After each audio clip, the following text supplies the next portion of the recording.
요나서 시리즈 두 번째 시간에 주시는 하나님 말씀은 구약 성경 중에 요나서 1장 4절에서 10절의 말씀입니다. 구약 성경 1287면입니다. 구약 성경 1287면 요나서 1장 4절에서 10절의 말씀 봉독할 때 살아계신 하나님의 음성을 들으실 수 있기를 바랍니다. 여호와께서 큰 바람을 바다 위에 내리심에 바다 가운데 큰 폭풍이 일어나 배가 거의 깨지게 된지라. 사공들이 두려워하여 각각 자기의 신을 부르고 또 배를 가볍게 하려고 그 가운데 물건들을 바다에 던지니라. 그러나 요나는 배 밑층에 내려가서 누워 깊이 잠이 든지라. 선장이 그에게 가서 이르되 자는 자여 어찌함이냐. 일어나서 네 하나님께 구하라. 혹시 하나님이 우리를 생각하사 망하지 아니하게 하시리라 하니라. 그들이 서로 이르되 자 우리가 제비를 뽑아 이 재앙이 누구로 말미암아 우리에게 임하였나 알아보자 하고 그 제비를 뽑으니 제비가 요나에게 뽑힌지라. 무리가 그에게 이르되 청하건대 이 재앙이 누구 때문에 우리에게 임하였는가 말하라. 네 생업이 무엇이며 네가 어디서 왔으며 네 나라가 어디며 어느 민족에 속하였느냐 하니 그가 대답하되 나는 히브리 사람이요 바다와 육지를 지으신 하늘의 하나님 여호와를 경외하는 자로라 하고 자기가 여호와의 얼굴을 피함인 줄을 그들에게 말하였으므로 무리가 알고 심히 두려워하여 이르되 네가 어찌하여 그렇게 행하였느냐 하니라. 아멘. 아시는 대로 캐나다는 사회보장 제도가 잘 되어 있는 나라입니다.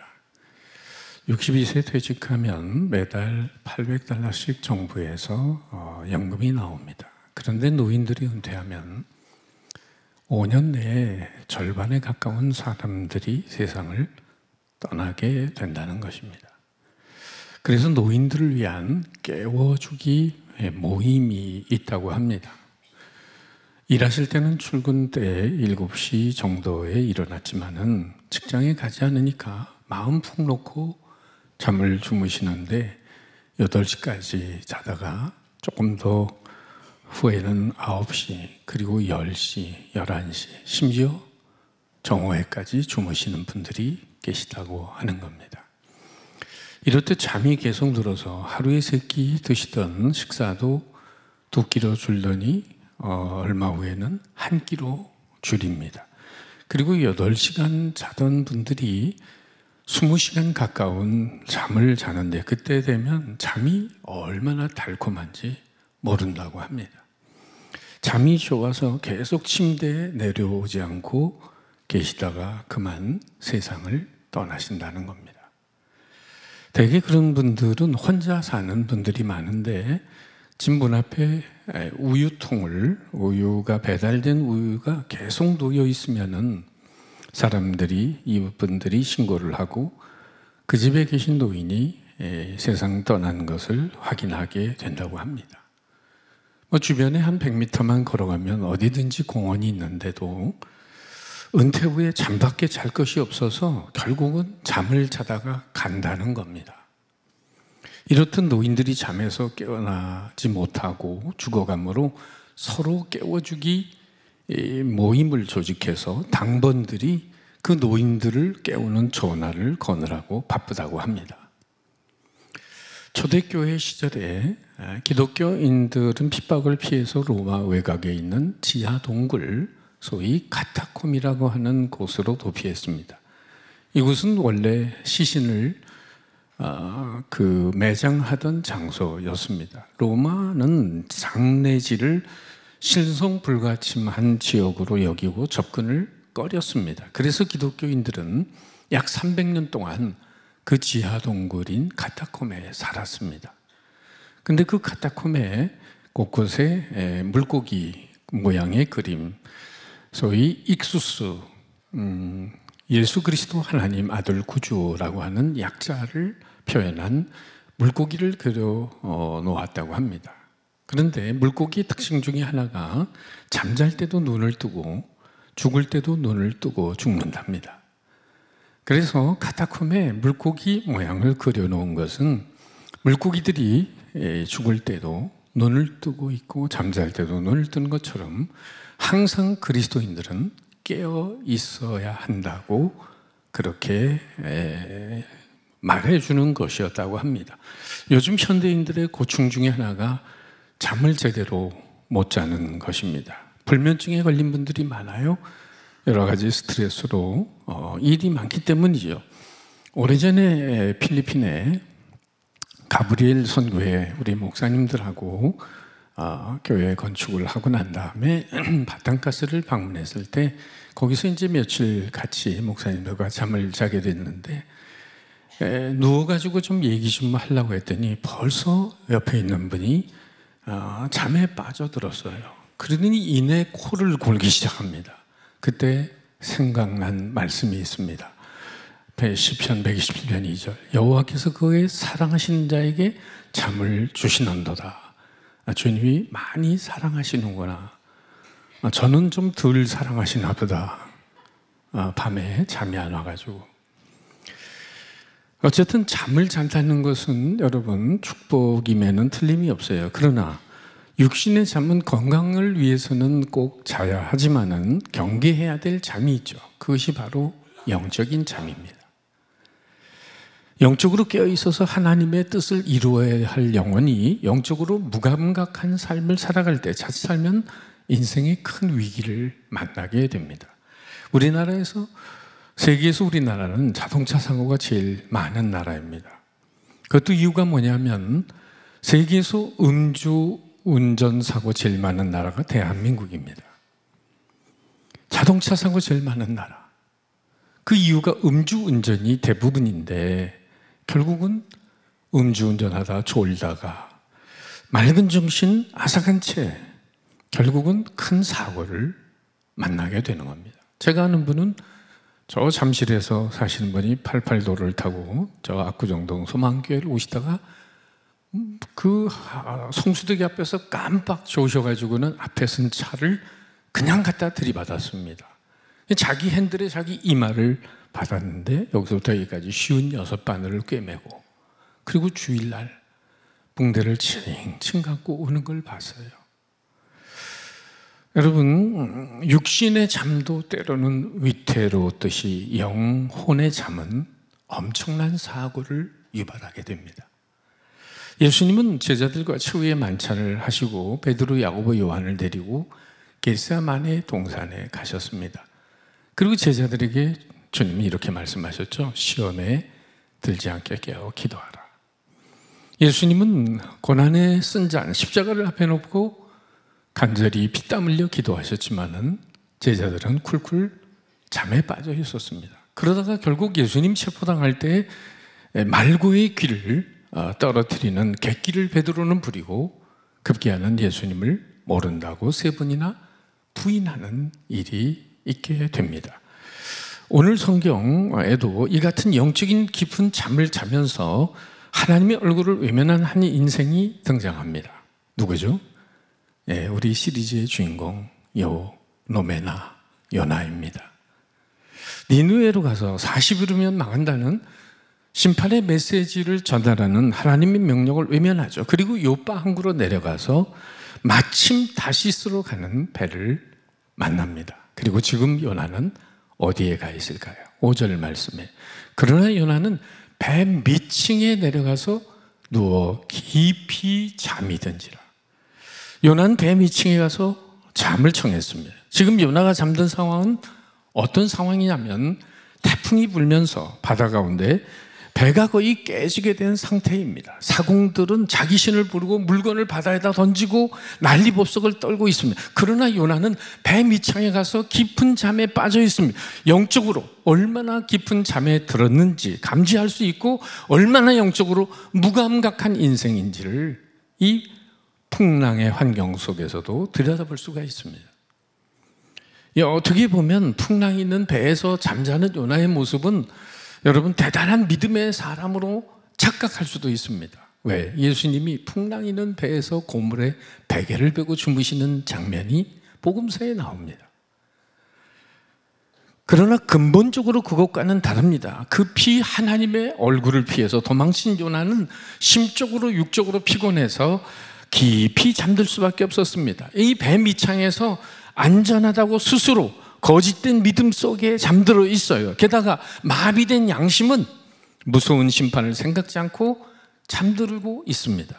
요나는 하나님의 축복된 평안 속에서 잠든 게 아니라 거짓된 평안 속에서 안주하고 있는 것입니다. 요나는 육적인 잠을 통해 마음에서 일어나는 이 영적인 갈등과 불안한 마음의 풍랑을 잠재우고 싶었던 것입니다. 쉽게 말하면 잠이나 자자. 다 잊어버리고 잠이나 자자. 그러면서 배 밑창에서 잠을 자는데 그건 거짓된 평화요, 위장된 평화입니다. 마치 암으로 죽음의 고통을 느끼고 있는 사람이 수면제나 마취제를 진통제 약을 먹고 모처럼 잠이 들었다고 해서 그 사람이 모든 고통을 초월한 사람이 되겠습니까?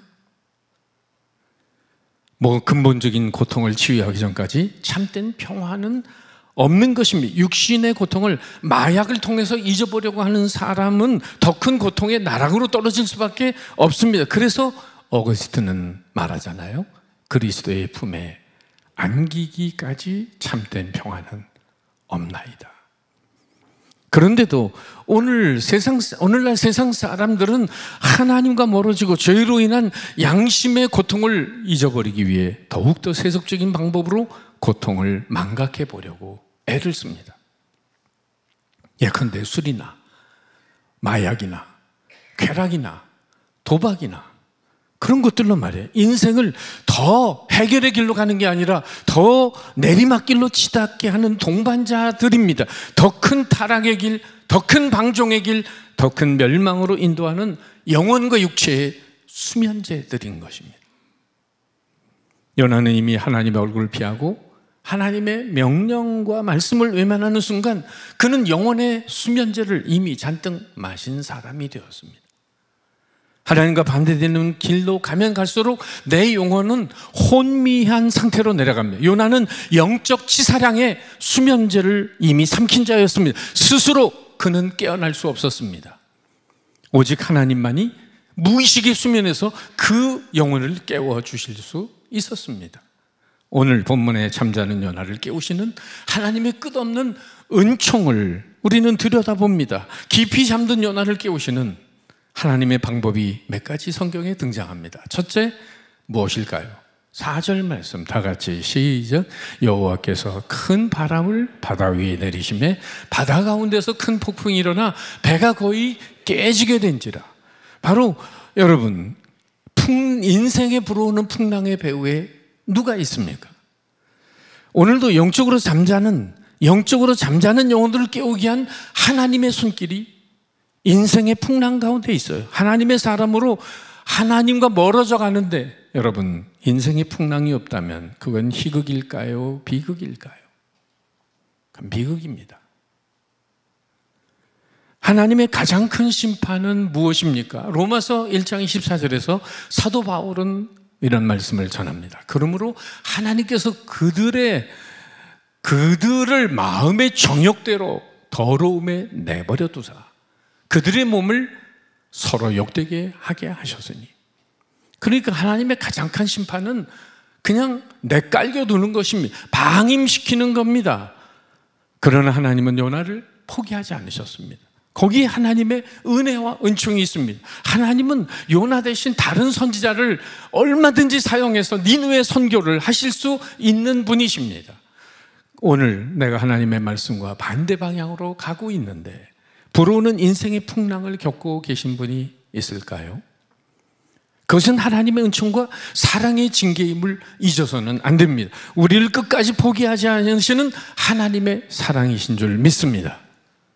때론 사업 실패를 통해서, 질병을 통해서, 크고 작은 사건을 통해서 하나님은 잠자는 우리의 영혼을 깨우십니다. 그래서 믿는 사람에게 다가오는 고난은 위장된 축복인 것입니다. 시편 기자는 고백합니다. 고난당한 것이 내게 유익이라.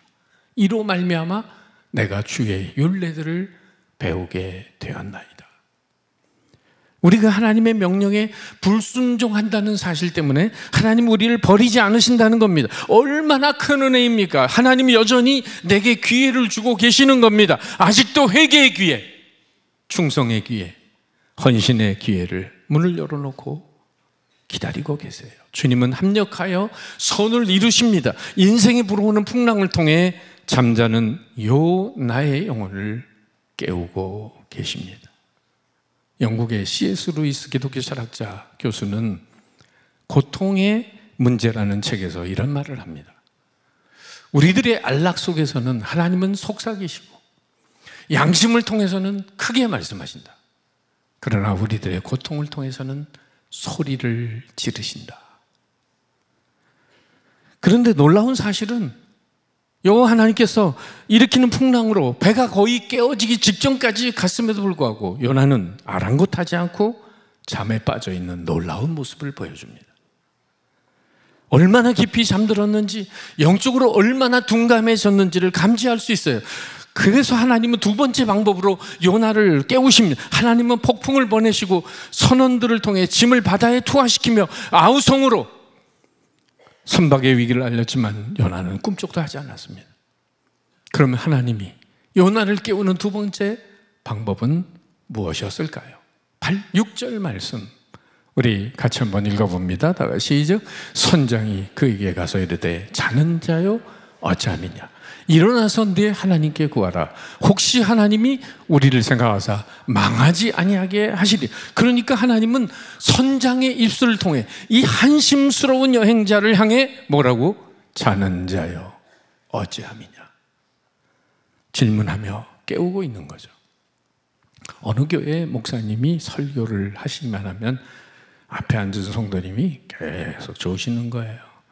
매주마다 조시하는 거예요. 그래서 한 번은 안 되겠다 싶어가지고 설교하다가 성도들한테 조용히 말씀하세요. 천국 가고 싶은 분은 그 자리에서 일어나세요. 다 성도들이 일어나세요. 혼자 앉아 계십니다. 그리고는 조용히 앉으세요 해서 다 앉았어요. 그리고는 냅다 큰 소리로 지옥 가고 싶은 분 일어나세요. 근데 그분이 다른 사람 다 앉아있는데 혼자서 정신이 번뜩 돌아가지고 혼자 일어났어요. 왜 일어났나? 옆에 있는 성도한테 물어봤더니 지옥 갈 사람 일어나라고 했다. 근데 조금 있다가 그분이 이렇게 말합니다. 지옥 갈 사람은 보니까 저 강단 위에 한 분이 더 서 계시네요.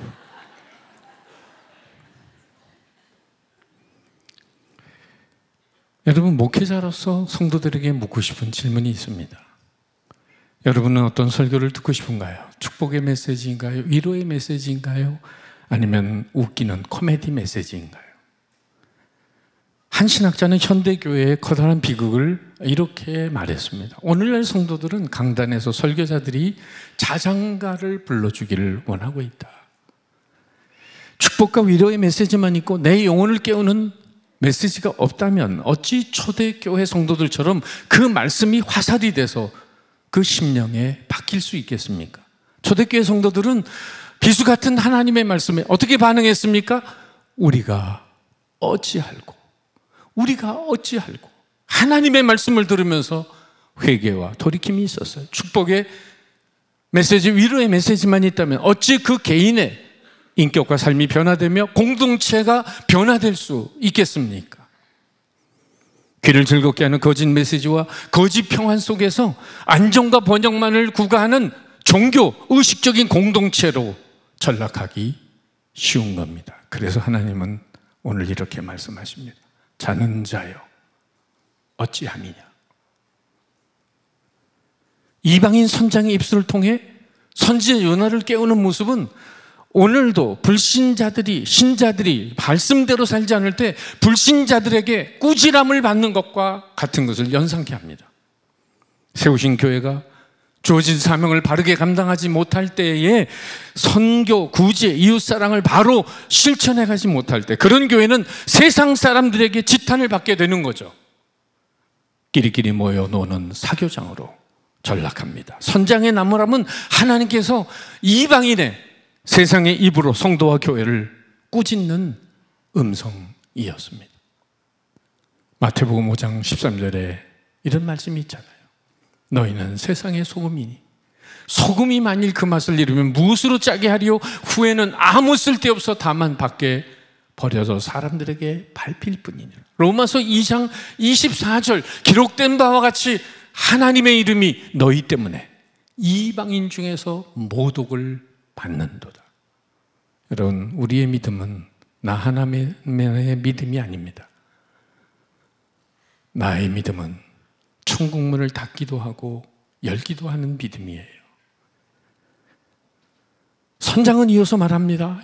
6절에 일어나서 네 하나님께 구하라, 자지 말고 기도하라는 거예요. 불신자가 신자 보고 좀 기도하고 살라고 외치는 겁니다. 이 정도 되면 신자의 위신은 땅에 떨어져 있는 것입니다.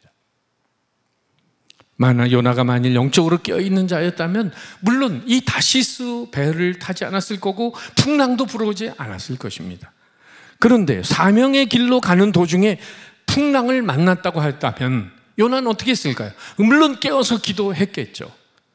사도행전 27장에 보면 사도 바울이 죄수의 몸으로 로마로 가는 그 길에 유라굴로라는 풍랑이 불어옵니다. 그럴 때 사람들은 불안에 떨며 두려워합니다. 그때 하나님의 사람 사도 바울은 어떻게 행동합니까? 사도행전 27장 23절 이하에 보면 내가 속한 바 곧 내가 섬기는 하나님의 사자가 어젯밤에 내 곁에 서서 말하되 바울아 두려워하지 말라. 네가 가이사 앞에 서야겠고 또 하나님께서 너와 함께 항해하는 자들을 다 네게 주셨다 하였으니 그러므로 여러분이여 안심하라. 나는 내게 말씀하신 그대로 되리라고 하나님을 믿노라. 여러분, 바울은 깨어 기도했습니다. 두려워하는 사람에게 하나님의 말씀을 전하면서 안심시켰습니다. 요나와 사도 바울의 모습은 얼마나 대조적입니까? 오늘도 영적으로 잠자는 자는 자신이 속한 공동체에 어려움이 와도 전혀 아랑곳하지 않아요. 감지하지 못합니다. 육적인 자신과 자신의 안일과 만족을 위해 잠들어 있는 것입니다. 그러나 영적으로 깨어있는 성도는 다른 사람들의 잘못으로 일어나는 공동체의 아픔일지라도 풍랑일지라도 자신의 기도 제목을 삼고 자신의 공동체를 위해 거룩한 희생의 제물이 되기를 결심합니다. 실로 엄청난 차이죠. 그러나 요나는 정말 강심장입니다. 기네스북에 올라갈 정도입니다. 그래도 요동치 않고 침묵으로 일관합니다. 그럴 때 하나님이 제3의 방법을 쓰십니다. 요나를 깨우는 제3의 방법은 무엇이었을까요? 바로 제비뽑기였습니다. 7절 말씀 보세요. 그들이 서로 이르되 자 우리가 제비를 뽑아 이 재앙이 누구로 말미암아 우리에게 임하였나 알아보자 하고 곧 제비를 뽑으니 제비가 누구에게? 요나에게 뽑힌지라. 선원들은 이번 폭풍이 단순히 자연현상이 아니고 누군가 신의 노여움을 산 비이상한 징벌이라고 직감했습니다. 그래서 그들은 처음에는 자기 신을 부르고 화물을 투하하고 요나 같은 파렴치한에게 잠에서 깨어서 합심 기도를 요청해 보았지만 소용이 없었어요. 그러나 사동들은 모두 모여 그 장본인을 찾아서 잘못을 시정해야 한다고 나섰습니다. 그래서 제비 뽑기에 요나가 뽑히고 말았습니다. 본문의 요점은 제비 뽑기 사용의 자체의 정당성의 여부가 아니라 하나님이 주관적으로 세상의 방법까지도 당신의 섭리 가운데 사용하고 있다는 사실입니다. 잠언 16장 33절 제비는 사람이 뽑으나 모든 일을 작정하기는 여호와께 있느니라. 하나님을 피해서 요나가 가는 자체가 하나의 넌센스입니다. 하나님은 우리들이 타고 도주하는 다시스 선을 그대로 내버려 두지 않으십니다. 어떠한 방법을 통해서라도 하나님의 자녀들이 돌이키길 원하세요. 하나님의 추적을 피할 수 있는 사람은 없습니다. 시편 기자는 이런 여러분 긴 고백을 하고 있습니다. 우리 같이 한번 읽어보죠. 시작. 주께서 내가 앉고 일어섬을 아시고 멀리서도 나의 생각을 밝게 하시오며 나의 모든 길과 내가 눕는 것을 살펴보셨으므로 나의 모든 행위를 익히 아시오니 내가 주의 영을 떠나 어디로 가며 주의 앞에서 어디로 피하리이까?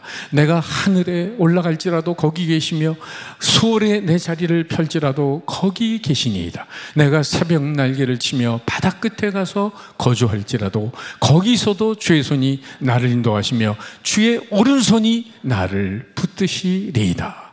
여러분, 이 고백이 우리 모두의 고백이 되기를 축복합니다.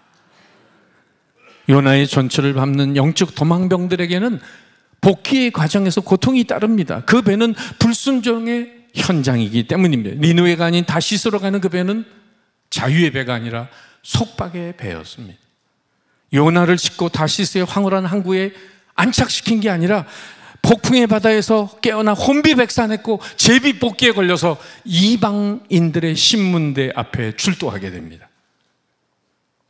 요나가 탄 배는 귀한 손님으로 모시고 VIP를 대접해주는 관광 유람선이 아니었습니다. 내 얼굴에 침을 뱉고 온갖 망신을 주는 이방선의 재판정입니다. 이것이 하나님과 멀어져가는 이 신앙인이 겪어야 하는 망신살이입니다. 배에 탄 선원들은 8절에서 이렇게 말합니다. 무리가 그에게 이르되 청하건대 이 재앙이 누구 때문에 우리에게 임하였는가 말하라. 네 성읍은 무엇이며 네가 어디서 왔으며 네 나라가 어디며 어느 민족에 속하였느냐. 한마디로 말하면 네가 누구냐 이놈아, 묻는 겁니다. 사랑하는 성도 여러분, 오늘 내가 탄 인생의 배에 다소라도 흔들림이 있다면 우리 자신에게 물으십시오. 내가 누군지, 어디로 가야 하는 사람인지, 뭘 위해 살아야 하는 사람인지 나의 정체성을 물어야 돼요. 하나님의 낯을 피해 동산나무 뒤에 숨어있는 아담에게 물으신 하나님의 질문은 뭐죠? 아담아, 네가 어디 있느냐? 하나님이 몰라서 물으신 건가요? 아닙니다. 하나님과의 바른 관계성을 아담에게 물으십니다. 아담의 정체성을 묻는 거죠. 이 녀석아, 네가 지금 뭘 하고 있어야 되는지, 나하고 어떤 관계에 있어야 되는지 알긴 하니 놈아. 아담아, 네가 어디 있는 거냐? 실존적인 위치를 하나님이 묻고 계십니다. 고난의 현장에서 우리는 우리 자신의 본질적인 삶의 목적과 영적인 신분을 재확인해야 합니다. 나는 어디로 가고 있는가? 나는 바른 사명을 이루고 있는가? 비로소 요나는 솔직하게 이렇게 대답을 합니다. 9절에 그가 대답하되 나는 히브리 사람이요 바다와 육지를 지으신 하늘의 하나님 여호와를 경외하는 자로라. 여러분, 이 요나의 대답에 모순이 있습니다. 아니, 하늘의 하나님을 경외하는 자가 하나님의 얼굴을 피해서 니느웨로 가지 않고 다시스로 가는 배를 타고 도망하고 있습니까? 이게 말이 되는 겁니까? 앞뒤가 맞는 말입니까? 바다와 육지를 지으신 하늘에 하나님을 경외하는 자가 하나님의 명령을 헌신창처럼 버리고 니느웨로 가지 않고 사명의 땅으로 가지 않고 다시스로 가는 배에 몸을 싣게 되었느냐? 우린 여기서 요나의 신앙의 또 하나의 다른 단면을 보게 되는데 그것이 4글자로 입술 신앙입니다. 립 서비스하는 신앙이죠. 예수 믿는 사람이 물에 빠지면 뭐가 뜬다고 했죠? 옛날엔 주둥이가 뜬다고 했는데 요즘은 엉덩이가 뜬다. 왜? 고생 못 참아서 물속에서 붕어하고 얘기하느라고. 예수 믿은 지 3년만 지나면 말 못하는 성도가 없습니다. 주워 들은 게 많잖아요. 야고보는, 주의 형제 야고보는 말합니다. 영혼 없는 몸이 죽은 것까지 행함이 없는 믿음은 죽은 것이니라. 주일마다 경건히 예배드리고 주중에 성경 공부도 하고 기도에 참여도 하고 그렇게 해도 실제 생활에서 하나님의 말씀대로 순종하는 모습이 없다면 우리들의 신앙과 외과 모임은 모두 가식이며 연막탄이 되는 것입니다. 경건 생활이 없는 신학이나 실천이 없는 성경 공부는 죽은 것입니다. 차라리 요나는 이렇게 고백했어야 마땅합니다. 나는 히브리 사람입니다. 그러나 바다와 육지를 지으신 하늘의 하나님 여호와를 경외하지 못하는 자입니다. 위대하신 창조주 하나님을 말하면서 위대하신 창조주의 삶의 주인으로 모시고 그 뜻에 순종하지 않습니다. 따라서 요나의 입술 행위가 행위신앙으로 바뀌기까지는 폭풍의 시련은 계속돼야만 했습니다.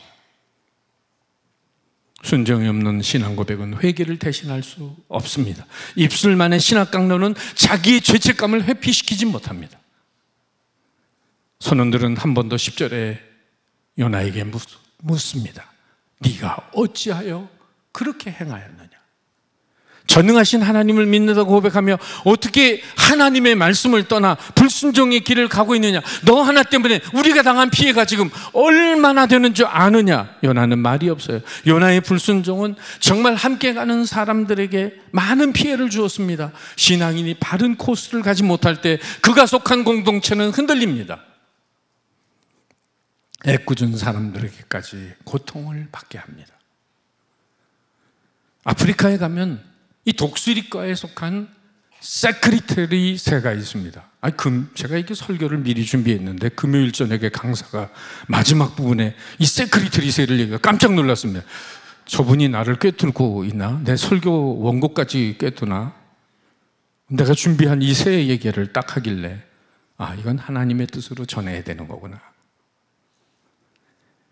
여느 새와 달리 특이한 면이 있는 거예요. 날개를 펴고 날기 시작하면 아무도 그 새를 쫓아갈 수 없어요. 반면에 날개를 움츠리고 앉으면은 여러분 그 두뇌의 기능이 갑자기 둔감해진다고 합니다.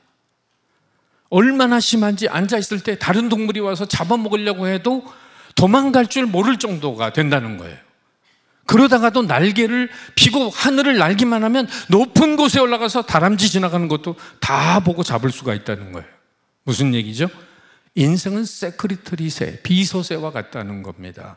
영적으로 깨어있으면 무한한 능력을 발휘하는 존재가 되는데 영적으로 잠에 빠지면 사탄이 농락해도 깨닫지 못하는 무기력한 신자가 되고 마는 것이죠. 그러므로 영적인 잠에서 깨어나 있어야 참된 그리스도인입니다. 사랑하는 성도 여러분, 하나님의 사람이 불순종의 길을 가면서 영적으로 깊이 잠들었을 때 하나님은 이런저런 방법으로 깨우셨습니다. 풍랑으로, 이방인의 목소리를 통해서, 그리고 제비뽑기까지 사용하시면서 오늘도 요나처럼 하나님의 얼굴을 피해 기도의 사명, 전도의 사명, 봉사와 섬김의 사명을 외면하고 다른 길로 가고 있다면 하나님의 음성을 듣고 깨어나 첫사랑의 자리, 헌신의 자리, 충성의 자리로 달려갈 수 있는 은혜가 있으시기를 주님의 이름으로 축복합니다. 자는 자요 어찌함이냐? 자는 자요 어찌함이냐? 기도하겠습니다.